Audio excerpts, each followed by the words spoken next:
ಆದರೂ ಚೆನ್ನಾಗಿ ಅರ್ಥ ಮಾಡಿಕೊಂಡೆ ಚಂದ್ರೇಗೌಡ ಸಾಹಸ ಎಂಥದು ಎಂಬುದನ್ನು. ನಾನಾಗಲೇ ನಿನ್ನ ಮನೆಗೆ 6 ಬಾರಿ ಎಣ್ಣೆ ಕಳಿಸಿಕೊಟ್ಟಾಗ ನೀನಾಗಲೇ ಕ್ಯಾಸೆಟ್ ಕೊಟ್ಟಿದ್ದರೆ ನಿನಗೆ ಈ ಸ್ಥಿತಿ ಬರುತ್ತಿರಲಿಲ್ಲ. ಮರ್ಯಾದೆಯಿಂದ ಈಗಲಾದರೂ ನೀನದನ್ನು ಕೊಡದಿದ್ದರೆ ನಿನ್ನ ಮೈ ಚರ್ಮ ಸುಲಿದು ಬಿಡುತ್ತೇನೆ. ನಿನ್ನ ಯಾವುದೇ ಸೇಡಿಗಾಗಿ ನನ್ನನ್ನು ಕಟ್ಟಿ ಹಾಕಿ ಕ್ಯಾಸೆಟ್ ಬದಲಿಸಿದರೆ ನಾನೇ ನಿನ್ನ ಮೈ ಚರ್ಮ ಸುಲಿಯಬೇಕಾದೀತು. ಹೊರಗೆ ನನಗೆ ಎದುರು ಮಾತನಾಡದ ಸಂದರ್ಭದಲ್ಲಿ ಬಡವನಾದ ನೀನು ನನಗೆ ಎದುರು ಮಾತನಾಡುವೆಯಾ? ಬಾಯಿ ಮುಚ್ಚಲೇ ದುರಾಚಾರಿ. ಕಂಡ ಹೆಣ್ಣು ಮಕ್ಕಳನ್ನು ನಿನ್ನ ಕಾಮದ ಕಣ್ಣಿಂದ ನೋಡುವ ನೀನೊಬ್ಬ ದುರಹಂಕಾರಿ. ಬಡವರ ಹೆಣ್ಣು ಮಕ್ಕಳ ಶೀಲವನ್ನು ಹಾಳು ಮಾಡಿದ ನೀನೊಬ್ಬ ಬ್ರಹ್ಮ ರಾಕ್ಷಸ. ಅಷ್ಟೇ ಅಲ್ಲ, ಆಪ್ತ ಸ್ನೇಹಿತರ ಕತ್ತನ್ನೇ ಕತ್ತರಿಸಲು ಹೇಸದ ನೀನೊಬ್ಬ ಕಟುಕ. ಇದನ್ನೆಲ್ಲ ಇಂದಿನಿಂದ ಕೈ ಬಿಟ್ಟು ನೀನಾಗ್ಲೇ ತಿದ್ದಿಕೊಂಡು ಬಾಳದಿದ್ದರೆ ಬಲಾಢ್ಯತನದಿಂದ ಬೆಳೆದ ಈ ನಿನ್ನ ದೇಹ ಇಬ್ಬಾಗವಾದೀತು. ಜೋಕೆ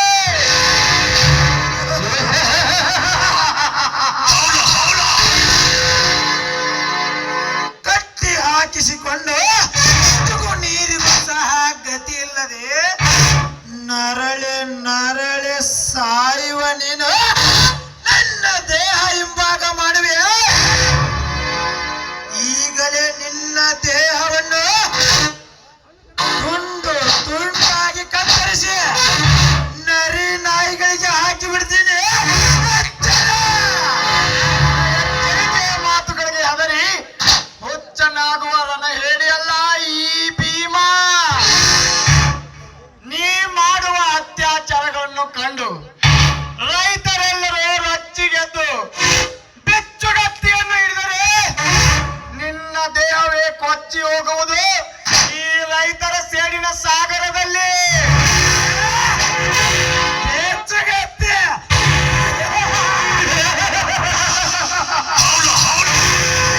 ಹುಚ್ಚ, ನೀವೆಲ್ಲ ಬಿಚ್ಚುಗತ್ತಿಗಳನ್ನು ಹಿಡಿದು ಬೀಸುತ್ತ ಪರಾಸಿ ಬರುವುದರಲ್ಲಿ ನಿಮ್ಮನ್ನು ಭಸ್ಮ ಮಾಡಿ ಊರಿಗೂರೇ ದಂಗಿಸುವಂತೆ ಬೆಂಕಿ ಹಚ್ಚಿ ಬಿಡ್ತೀನಿ, ನೋಡ್ತಿರ. ಬೆಂಕಿ ಹತ್ತುತ್ತೇನೆಂದು ಬೆಟ್ಟದಷ್ಟೆತ್ತರ ಬುಟ್ಟಿದು ಮಾತನಾಡುವ ನಿನ್ನ ನೆತ್ತರವನ್ನು ಈ ಭೂಮಿ ತಾಯಿಗೆ ಅರ್ಪಿಸಿದಾಗಲೇ ನಮ್ಮ ರೈತರ ಆತ್ಮಕ್ಕೆ ಶಾಂತಿ. ಇಲ್ಲದಿದ್ದರೆ ಹೀಗೆ ನಡೆಯುವುದು ಈ ಕ್ರಾಂತಿ. ನಿನ್ನಂತವನ ಪಳ್ಳು ಬೆದರಿಕೆಗೆ ಎದರುವನಲ್ಲ ಈ ಚಂದ್ರೇಗೌಡ.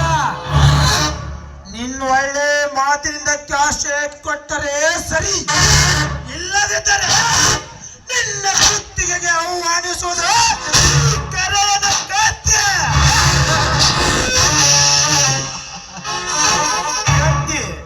ಆ ನಿಮ್ಮ ಕತ್ತಿ ನನ್ನ ಕುತ್ತಿಗೆಗೆ ಬರುವುದರೊಳಗಾಗಿ ನಿನ್ನ ರುಂಡ ಮುಂಡದಿಂದ ಹೊರಬರುವುದು ತಿಳಿಲೇ ಗೌಡ.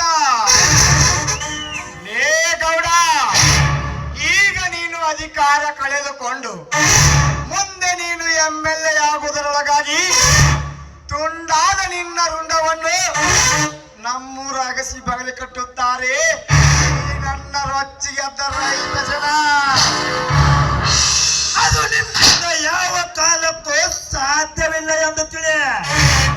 ನಾನೇ ರೈತರ ವಿವರಿ ಎಂದು ಹೆಮ್ಮೆಯಿಂದ ಮೆರೆದ ನಿನ್ನ ಅಣ್ಣನ ಸ್ಥಿತಿ ಏನಾಯಿತು ಎಂದು ತಿಳಿದುಕೊಳ್ಳಿ. ಸರ್ವಾಸ್ತಿ ಹೋದರೂ ಹೆದರುವ ಕುಲ್ಲವಲ್ಲ ನಮ್ಮದು. ಲೇ ಗೌಡ, ಈಗ ನೀನು ಅಧಿಕಾರ ಬರುವ ನೀ ಚುನಾವಣೆಯಲ್ಲಿ ನಿನ್ನನ್ನು ಕೆಡವಿ ಆ ಗದ್ದುಗೆಯನ್ನು ಅಣ್ಣ ತಮ್ಮರಲ್ಲೇ ಒಬ್ಬರು ಏರಿ ಕಳೆದ ನಮ್ಮ ಸರ್ವಾಸ್ತಿಯನ್ನು ಮರಳಿ ಪಡೆದುಕೊಂಡು ನಿನ್ನಿಂದ ನೊಂದ ರೈತರ ಆತ್ಮಕ್ಕೆ ಶಾಂತಿ ನೀಡಿ ರೈತರ ಸತ್ಯ ದೀಪ ಜ್ಯೋತಿ ಬೆಳಗಿಸದಿದ್ದರೆ ನಾವಿಬ್ಬರು ಜಾರಿಣಿಯ ಮಕ್ಕಳೆಂದು ಇಡೀ ಸಮಾಜವೇ ಕೇಕೆ ಹಾಕಿ ನಗಲಿ. ಇದನ್ನೆಲ್ಲ ಮಾಡಿ ತೋರಿಸದಿದ್ದರೆ ಧರ್ಮವಂತ ಜಮೀನ್ದಾರ ನನ್ನ ತಂದೆಯ ಮೇಲಾನೆ ಗೌಡ, ನನ್ನ ತಂದೆಯ ಮೇಲಾನೆ. ಅಧಿಕಾರ ಗದ್ದುಗೆ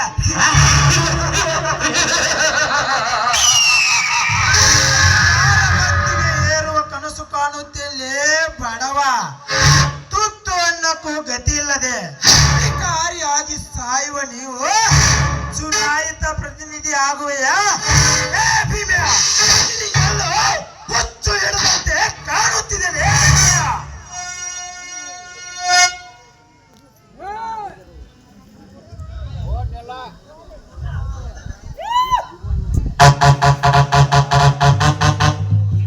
ಏ ಗೌಡ,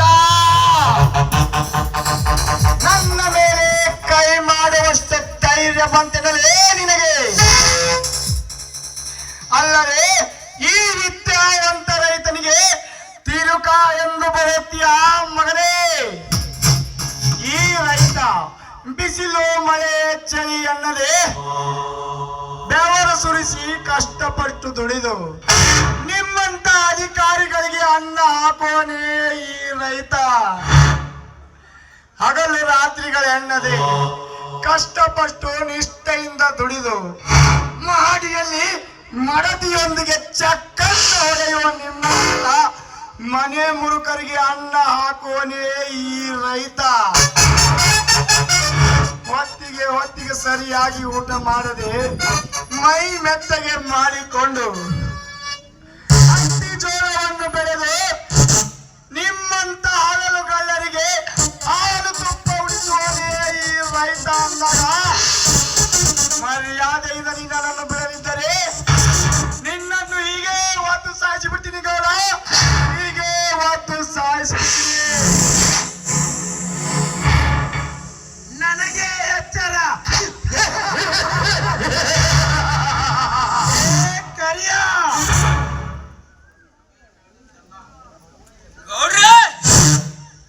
ಸಮಯ ಕಳೆದಂತಲ್ಲ ಈ ಬಡವನ ಸೊಕ್ಕು ನೆತ್ತಿಗೇರುತ್ತಿದೆ. ಇದಕ್ಕೆ ಒದೆತವೇ ಸಾಕ್ಷಿ. ತಾಯಿ ಆ ಚಾಟಿಯನ್ನು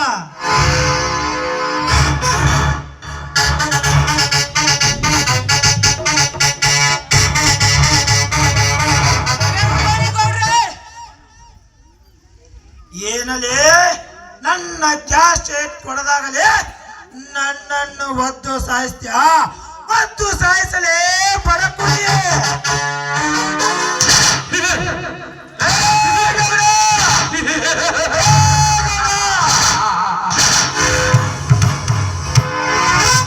ನನ್ನಿಂದ ತಪ್ಪಿಸಿಕೊಂಡು ಹೋಗುವುದು ಅಷ್ಟೊಂದು ಸುಲಭವಲ್ಲದಿರುವಾಗ ನನ್ನನ್ನೇ ಒದ್ದು ಸಾಯಿಸ್ತೀಯ?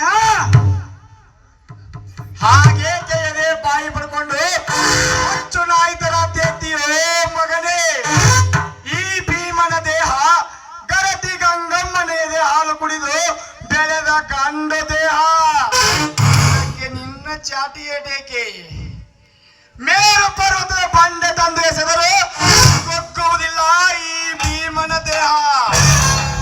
ಏ ಗೌಡ,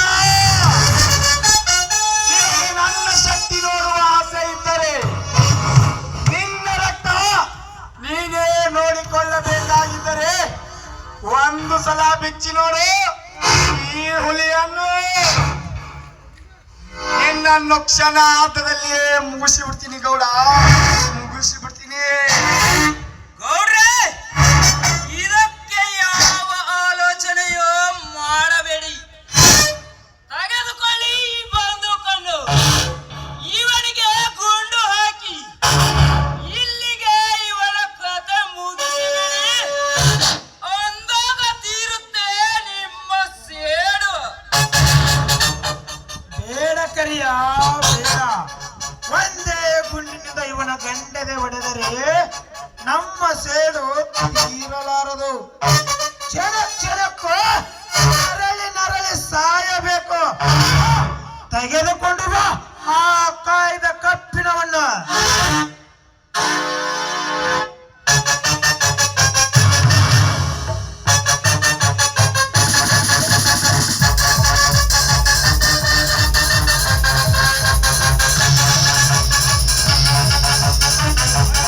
ಗೌಡ್ರೆ,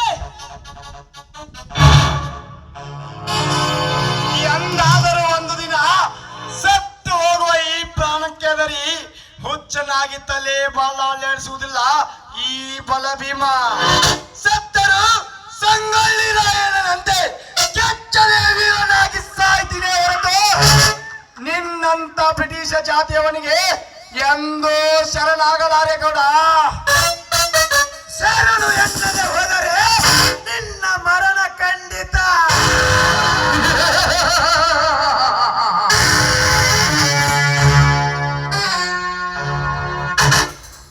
ಭೀಮ್ಯಾ, ಏ ಭೀಮ್ಯಾ.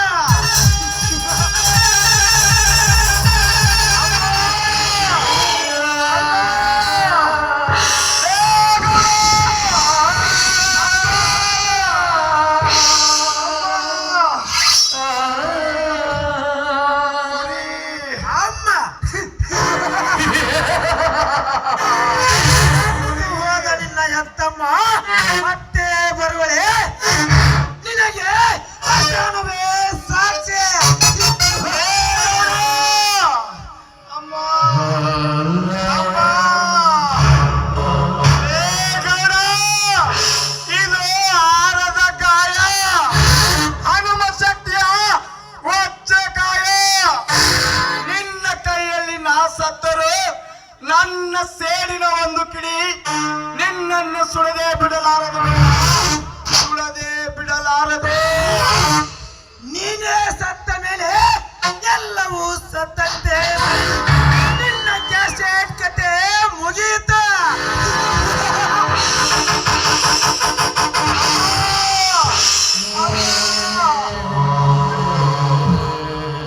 ನಡೆ ಕರಿಯ ಹೋಗೋಣ. ಇವನು ಕ್ಯಾಸೆಟ್ ಒಪ್ಪಿಸದೆ ಇದ್ದರೆ ಹೀಗೆ ನರಳಿ ಸಾಯ. ಇವನ ಹೆಣನ ನಾಳೆಗೆ 10 ಕಾಗೆಗೆ ಹಾಕೋಣ.